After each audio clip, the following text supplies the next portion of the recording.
All right, welcome back to Men Pursuing More. I'm your host, Roger Moppin, and today we have Pat Woodcock joining us. And Pat, before we dive into your story, a few sports questions for you. All right, sounds good. All right, favorite all-time sports team?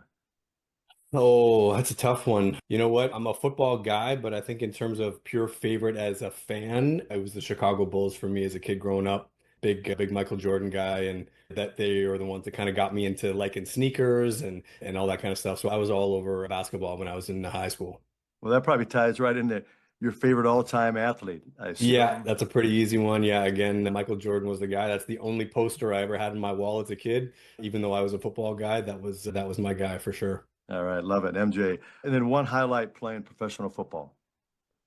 Yeah, I mean, it's got to be winning a championship. Anytime you get a chance to win the last game of the year and hold the trophy over your head is always a good one. So, I had the opportunity to win a couple conference championships in university, but winning the Grey Cup championship and the CFL championship trophy in 2002 was probably my career highlight for sure. Appreciate you sharing that, and we'll get into that when we hear about your story.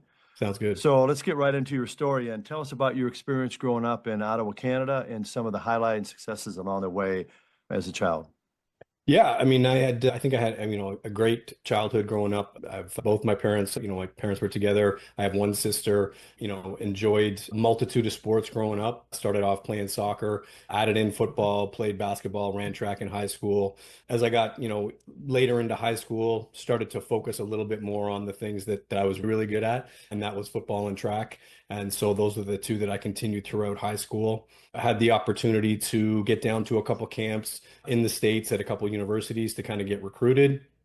And obviously my coaches here in town, they used to go to a coaching clinic at Syracuse University. So they actually took my highlight tape, put it in the recruiting coach's hand to kind of get that ball rolling. But I'm old enough, Roger, I'm sure you can appreciate this. I had to send out VHS tapes, right? It wasn't YouTube links and all that kind of stuff. I had to send out the VHS highlights to get myself seen. So that was my athletic story. Academically, I kind of enjoyed school. I did fairly well with it, and it was something that I took pride in right alongside my athletics. I think coming from Canada, I didn't really know what my opportunities were going to be, so I wanted to make sure I was doing everything I possibly could to make sure I was in a good position to get that scholarship, which was my goal as I went through high school. So academics was obviously part of that. And your goal was to play, sounds like play football, right? And make your Yeah, way. football was the goal. Yeah, exactly. Yeah. And you were looking at some college university in the States. Yes, that's right. Yeah, that was the goal. When I think I was about 14 or 15, I had a coach here in town who had played NCAA. He pulled me aside one day after practice and said, "Hey, like you have some ability here. This might be something that is on your horizon." And from that day forward, I was kind of locked in on earning that NCAA scholarship. Well, share with the listeners your decision to attend Syracuse University. I'm sure you had other offers on a football scholarship and kind of why Syracuse and some of the highlighted successes playing football in college. And also, you have to attend classes. Yeah, occasionally you do. One of our coaches used to joke all the time, "Oh, this guy thinks he's here to go to school. He's not actually here to play football." But yeah, Syracuse ultimately came down to, it was just the best fit for me. I had the chance to visit a couple different schools, and growing up, Michigan was kind of the team that I cheered for. And they did come in recruiting kind of in my senior year, but by that point, I had already committed to Syracuse. I think there was some familiarity there. Like I mentioned, my coaches went to that coaching clinic. And so I had the chance to meet the coaches early. They liked my film, invited me down to their camp that they had for high school kids. I performed well there, and they kind of offered me right on the spot. And that was my first offer. And I felt really comfortable with the coaches there. I felt really comfortable with the opportunity that I was going to have to play there.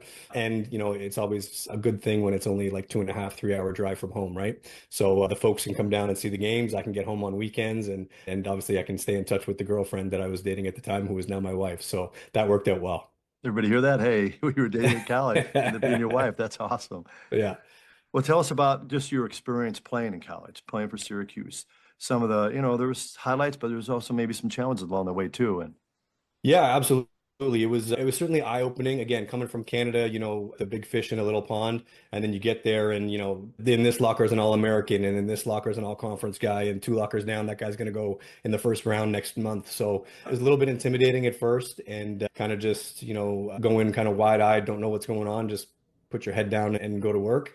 And it was a struggle at first. I was naturally a running back. I played that in high school, didn't have a lot of experience catching the ball. And given size, they moved me to receiver when I got there. So I had to learn really to become competent enough to catch the ball. We had a rule that if you don't catch 90% of the balls that come your way, you can't play. Doesn't matter who you are. And that includes every ball in practice, every ball in warm up. There was, graduate assistants just standing there with a clipboard marking off every ball that came to you, whether you caught it or not. And at the end of every week, you got your tally. And so I had to work my way up to catching that 90% and earn my way onto the field. So that first year was what they call a red shirt year, where you kind of practice with the team, do all the things, but you don't get a chance to play in the game. So coming from, being the star of the team and scoring all the points and all that kind of stuff to just the grind of practice every day without ever getting the fun of playing in the game was definitely an adjustment period that first year. And just share us your journey in Syracuse now for the next few years up through kind of you graduating from Syracuse.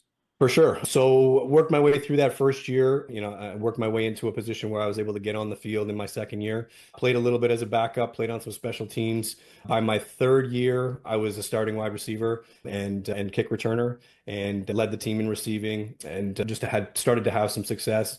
As a senior, I was named a team captain, again, led the team in receiving and just we weren't a huge passing team when I was there. We had quarterbacks who were very good at running the option. We had really great running backs. And so we got few opportunities to catch the ball. So we had to take advantage of them when we got them.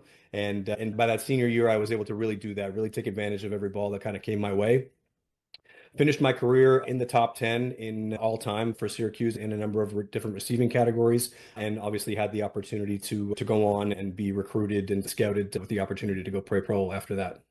And share with the listeners now finishing up at Syracuse as an NFL free agent. I know we talked probably about a month ago with the Giants and your kind of journey kind of from the CFL, NFL, kind of back and forth, and then some of the highlights and successes, but also some of the challenges along the way. For sure. Yeah. It's, again, another one of those things where I signed as a free agent with the Giants, like you mentioned, did not get drafted. The CFL draft, they typically do about a week after the NFL draft. And they do that because obviously the CFL teams are keeping track of Canadians. And so if you get drafted or signed in the NFL, they're not going to draft you as high because they know they're not going to get you right away.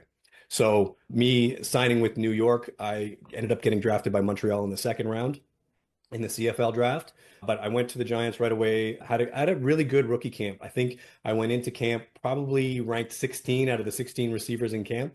And then by the end of training camp, I had made the team. So it was, again, one of those things where I kind of didn't know any better. I didn't know what to expect. I just went in and just ran my butt off every day and was able to kind of learn this extremely complicated offense that was much more in depth than what I was used to. But that, that extra study and that knowledge served me well because they could plug me in at any of the wide receiver positions. So as soon as somebody got hurt or they needed a break, I was available to go in and I knew those spots. And I was able to stay healthy through camp, which was a big benefit as well. I just got a lot more repetitions. And again, I was able to take advantage of those. So making the team out of training camp and being on a roster for the start of the NFL season was a huge confidence boost. Again, like I mentioned, we didn't throw the ball a ton at Syracuse, so I didn't really know what I was going to be able to do. But making that team was a huge confidence boost that I think I was able to carry with me throughout the rest of my career, even though I didn't stay in the NFL as long as I would have liked.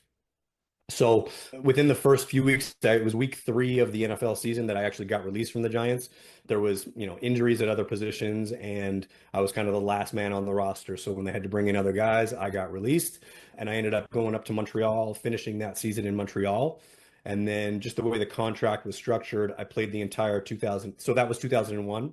Then I played the entire 2002 season in Montreal, and that was that championship season that we talked about earlier. So I was able to kind of jump right in and become sort of a star in the league. I was able to make the Division All-Star team, led the league in average yards per catch, and we went on to win the championship that season.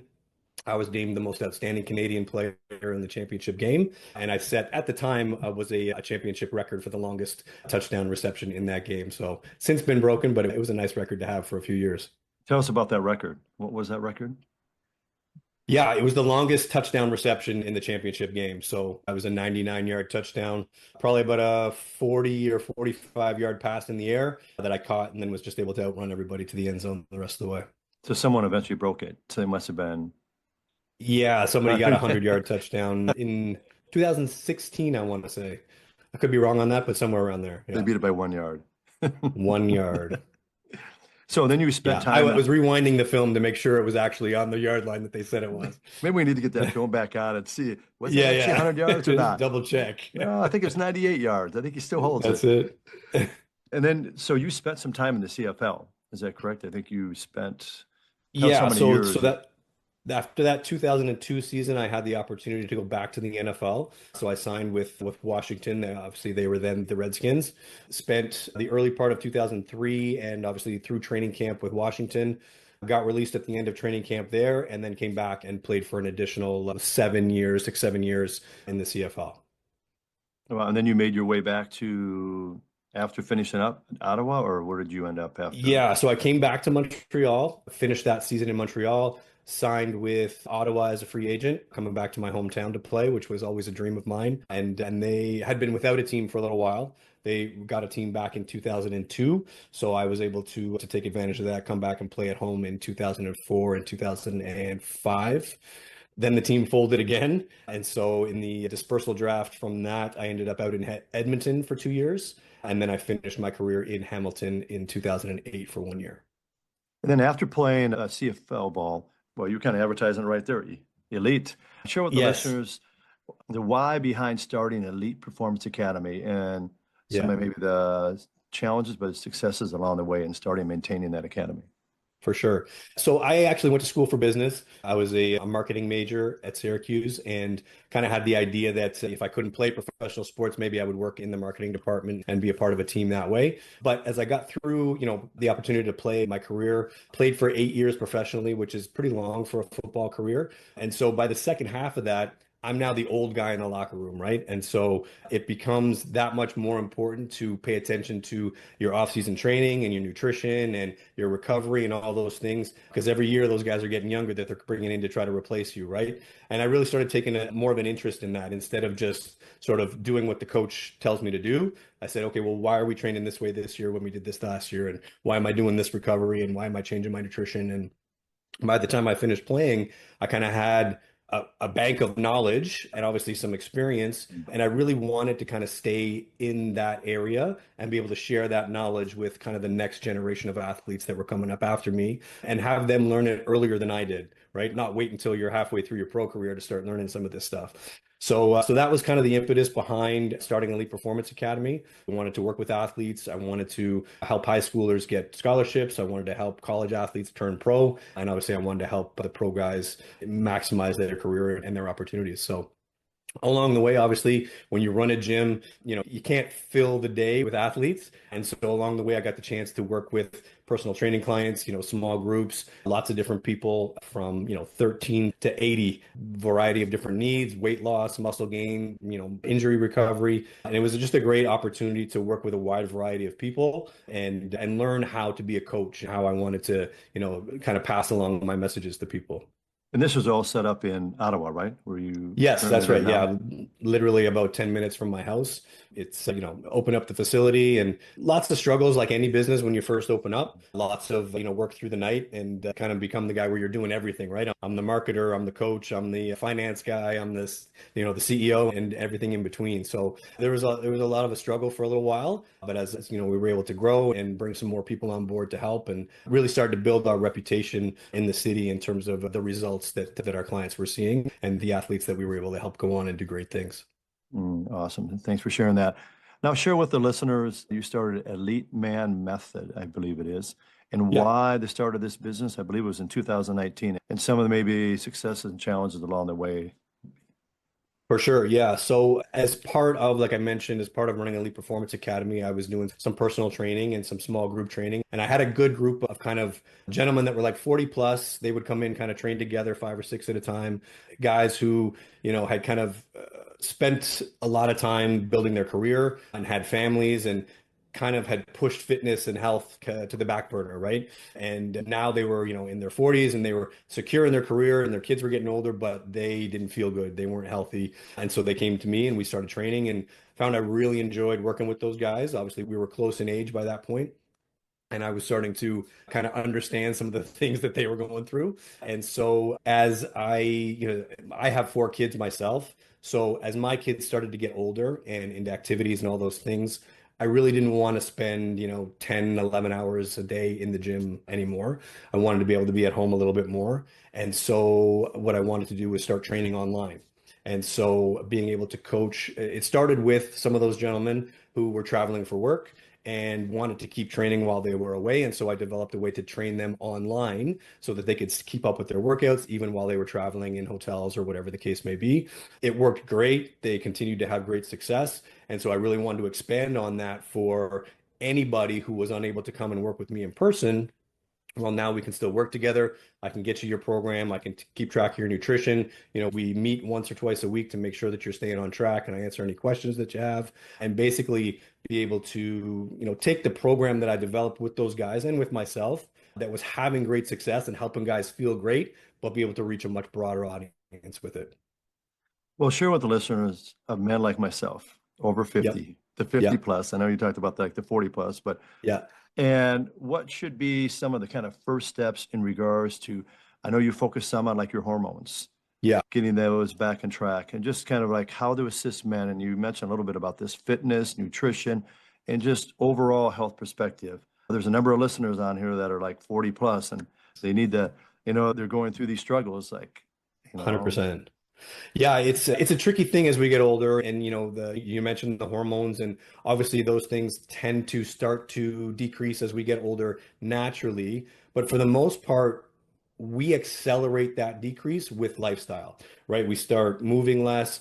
We start eating and drinking maybe more than we should. We sleep a little bit less than we should. We're definitely dealing with more stress than we ever have before. And all those things kind of pile on to that decrease in hormones and make it accelerate that much more. And so they drop lower than they really need to as we're getting older. So if we can kind of alleviate some of those things by increasing our movement in the right ways, fixing the way we eat and drink, make sure we're getting sleep and taking the right vitamins and those kind of things, and have an outlet to deal with stress a little bit better, we can optimize that hormone level for our given age. And those things are obviously what is key to maintaining muscle as we get older, keeping fat off as we get older, having great energy, having great confidence and concentration. All of those things are kind of tied into those hormone levels at the end of the day. So when we can optimize those things and take care of those things through lifestyle, through training, through nutrition, then it really gives us an opportunity to continue to function at a high level, optimize health, and not just health for today, but health for the future, right? Because, as we get older, it gets harder and harder. So, we want to start hitting these things in your 40s if you're not doing it already, because by the time you get to your 50s and 60s and beyond, it's really hard to kind of make that switch if you haven't been keeping up with it in the meantime.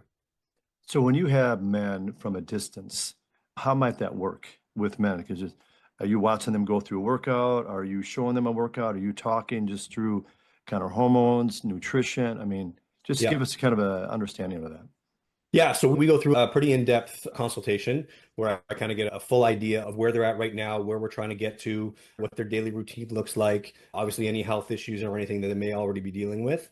And then from that, I'm able to put together a program that is customized for them based on where they're at, where they're going to be working out, what equipment they're going to have access to, all those kind of things. And then we tie in the nutrition and all those things to match up with what we're doing training wise. Then I deliver that program to an app for your phone. So I've customized an app and created an app that has a database of exercise videos where I program the exercise and put it in your program. And then when you go to look at your program, there's a demonstration video of that exercise in the app already if you don't have it, if you don't know the exercise.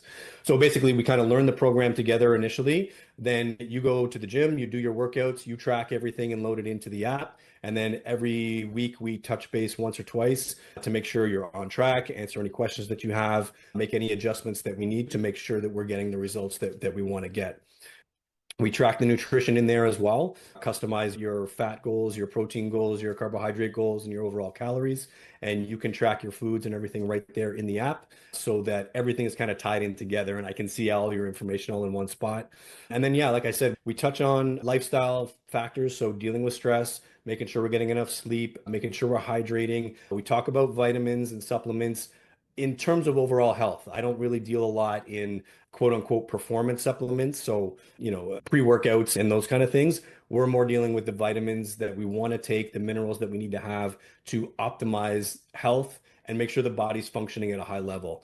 Especially as we get older, obviously, like we said, those things decrease. So you could be doing all the right things, but if your body's not functioning at a high enough level, it can't necessarily do the things we're asking it to do.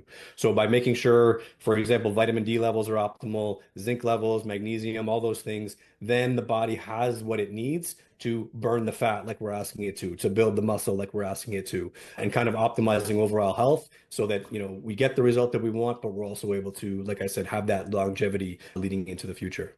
Yeah, you hear a lot about the last so many years about sufficient amount of vitamin D. Yeah. You hear a lot about magnesium and zinc. Yes. So yeah, you're hitting a lot of hot buttons there. So So vitamin D, for example, every single cell in the body has a vitamin D receptor. So if you're deficient in vitamin D, there's a lot of systems that are just functioning a little bit less optimally than they could be. And so as we get older, like, we want to have everything as optimal as possible because we know it's never going to be as good as when we were 25. So if we can optimize those things as much as we can, then that's going to help us that much more. what's the name of your app? Is it Elite Yeah, it's the Elite Man Method app. So basically I send you an invitation to it and get you the link to the download once we sign up. And then there's obviously we teach you how to use the app and how to track everything in there. And it's a great way to, like I said earlier, just be able to communicate with guys all over the world and be able to kind of share the program with them, allowing them to improve their health and continue to thrive as we get older. Well, I appreciate you sharing that because there's going to be a lot of men tuned in to hearing about that because men get up in their 40s and 50s, 60s, but I think that 40 plus, I think Yes. they're concerned about their health. Hey, I used to be in great shape. I used to be able to Yeah. play hoops or lift, and it just aches and pains. And Yes. what do I need to do? What's the first step? And how do I need Yeah. to move forward with this health of mine? Exactly. It's kind of right around that 40 age where number one, that the hormones are starting to really decrease at that point, but it's also, you're a little bit older, so you're starting to feel those things a little bit more, like you mentioned. And you're also starting to maybe have some of those health issues that you haven't taken care of that are starting to become a problem now. And so guys start to get scared around age 40. And also your kids are getting older and you start to realize, hey, like maybe my daughter's wedding is going to be in, 5 years now. Like I want to make sure I'm there and I'm healthy and I'm, able to take part in those things. So it's a very, it's definitely a big age for us as men as we're moving forward. And I got a 19 and 21-year-old, so Yeah, I yeah. need to stay healthy. Yeah, 100%. Yeah. Mine are age 9 to 18, so I got a ways to go. You got a busy household there. Yes, for sure. What is the best advice? I know you probably have had a lot of advice along the way, but what's some advice that sticks out in your mind about that's been given to you, and why was it the best advice, and who gave it to you? That's a great question. I've been fortunate to have obviously a lot of great coaches over the years. And, I think one of the things that kind of stuck with me early on was every day you're either getting a little bit better or you're getting a little bit worse. You're never staying the same. And so, it kind of highlights for me, that came from one of my college coaches. It really highlights for me just, I think, how little time we have. And you don't want to take any steps back. And that doesn't necessarily mean, sports performance or just what shape you're in, but just you as a man as a whole, right? Whether you're working on being a better father, running a better business, being a better coach, or working on, health or fitness or whatever that is, every single day is an opportunity to build on what you did yesterday. And if you just kind of sit around and don't take advantage of that day, you've taken a step back from where you were yesterday. And I really try not to have too many of those days because I know, number one, how quickly you can slide back. And now those days start to snowball in the wrong direction. But also, like I mentioned, my kids are going to be grown soon and they're going to be gone. I got to make sure I'm the best dad every day I can be. And I don't want to take a step back on that. Business is always evolving. So I can't afford to take steps back there. Otherwise, it can go backwards really quick. So at fitness, we just talked about how quickly it can deteriorate as we get older. So every single day, I try to do something in kind of each of those areas as best I can to move one step forward from where I was yesterday. You think how important health is, because a lot of people put it as secondary instead of primary. Yes. And it Yeah. said if you don't have your health under control, then that impacts your energy for your business, your Yeah. energy for your Your family. I kids, mean, for your your wife and family. your Yeah. kids and 100%. other family and extended family and other friends. Yeah. I had one of my clients, and this one really stuck with me for a while. One of my clients has a disabled son, and as the son was getting older, he got to a point where I'm not strong enough to carry him up the stairs anymore. And so when he came to me, and we lost some weight, we got him stronger, we got him moving better, and he said, yeah, like I was able to carry my son up to bed and kind of take care of him again. And that's the kind of thing, right? That it goes beyond. We're not talking about, taking your shirt off at the beach and having abs and stuff like that. It's about being a better man for your family, being a better man for your business, for yourself, right? Just being able to look yourself in the mirror and feel happy with what you see and look yourself in the eye and know that you have confidence to go through the day and lead your family, lead your business, and just be at your best. Appreciate you sharing that. Who are some influential people that you've already shared a few people in your past or present time that really made an impact on you? Yeah, like I said, I had the opportunity to have some really great coaches over the years. And but to start with, I want to make sure that I acknowledge my parents, both my mom and my dad, obviously impacted me in different ways. But having them be supportive and loving and kind of through everything that I've gone through and had the chance to accomplish, they've kind of been right there with me along the way and continue to be. Mhm. And so that's obviously a huge head start. Great coaches in high school. I think there's a few that I look back often on high school football and youth football and just think, if I didn't have great coaches, would I have quit and where would I be today? Like my whole life has kind of revolved around growing through football, right? So I think going back to a number of those guys really kind of has solidified and set a base for what I've done since then. I think coaches in college, different type of coaching, a little bit more probably rough and intimidating and that kind of Mhm. stuff, but taught me lessons in a different way, but lessons that I continue to use to this day. Well, obviously the one I just mentioned, and then I think outside of that, I had a really great strength coach in college who I think kind of sowed the seeds for where I'm at now, even though I was taking business in school. His enthusiasm and his love and his energy for being in the weight room and being strong is something that I continue to kind of thrive on. And also, I kind of want to acknowledge my wife as well. You know, you want to have a good life, you got to choose the right partner. And like I mentioned before, we've been together since high school. We dated for 8 years, and we'll be married 23 years in June. And nothing that I have accomplished ever in anything in my life, because she's been there for pretty much all of it, could I have done without her. And she's the one that obviously takes care of the family and makes sure that we run in a straight line most of the Mhm. time. And yeah, she's the backbone of everything that I've accomplished. Well, we both have something in common. We also have a 23rd year anniversary this summer too. So Okay, nice. What month for you? August. August. Nice. Okay. I better Very make good. sure I get the right month. All right, as we're kind of wrapping up, what are some final thoughts that you want to leave with men as they continue along their journey? Yeah, I think the biggest one is that as we get older, you don't have to just accept the fact that you don't feel good anymore. I think a lot of guys get to that point where, like, oh, I'm 40 or 45. This is just how I feel now. I have no energy. I'm tired. I'm irritable. It hurts to walk up the stairs. And, you know, outside of, some catastrophic injury or illness, that really doesn't have to be the case. It is possible and honestly relatively easy to really feel great as we get older. It takes some work early on. You got to carve out the time and kind of make it a new habit, but you can stay strong for a long time. You can stay active. You can stay fit. You can feel great when you put on a custom suit. You can feel great when you Mhm. put on a tank top and a bathing suit and go to the beach.